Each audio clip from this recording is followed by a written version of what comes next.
House is digging in as the president's drilling ban gets drilled again in court. But the White House today not giving up despite this latest legal setback.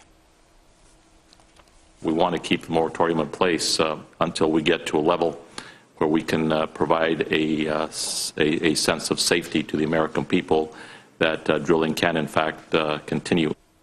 Well, the president wants his oil spill commission to have the final say on when or if drilling can continue. That commission, by the way, is chock full of environmentalists, and now that commission has subpoena power.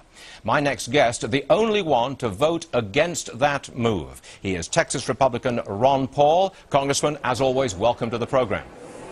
Thank you. Nice to be with you. Now, you voted against giving subpoena power to this commission. But as you know, in the past, the commission that looked into 3 Mile Island and the commission that looked into the assassination of President Kennedy did have that subpoena power. Don't you think that this oil spill rises to the level of requiring teeth, subpoena power?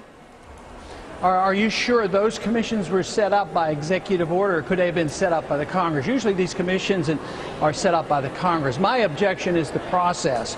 I am very concerned about giving the executive branch too much power. If the Congress had set up the commission, that would have been a different story. But this was done by executive order, and it's a blank check, and I just do not think that is the process. We should be very, very cautious of giving subpoena power to Congress or to a commission. No, I know you're also concerned of the people who are on that commission. Because, as you can see, we're scrolling it up on the screen right now, most of them are environmentalists. I don't believe there's a driller or a serious oil person on that commission.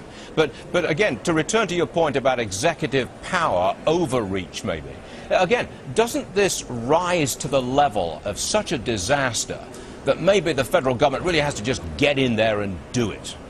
Well, that's generally the case in this city, is whenever there's a crisis, it's always so great that you have everybody rise to such a level that you can put aside the Constitution. This is a time when you should be particularly protective of the Constitution, whether it's 9/11 or whatever. Just look at what we did after 9/11 with the Patriot Act and other things. I think we go too fast. Sometimes we even go to war because it rises to a certain level. We went to war against Iraq and Afghanistan without a declaration of war because people say it's an emergency, weapons of mass destruction. So we should be very cautious. Well, we can work this through, but to reject our rules, reject the process, I think is a very dangerous precedent to set. Well, it is going to happen, obviously. I mean, we can have views on whether it's constitutional or a breach of executive power, but it is going to happen. Do you think there's any doubt that this commission will rule that you've got to delay a long time before you return to drilling, if at all? Any doubt? Well, it's hard to say because if the environmentalists had their way, that would be one thing, but there's also the fact that the large corporations and governments aren't always against each other. I think sometimes they work together.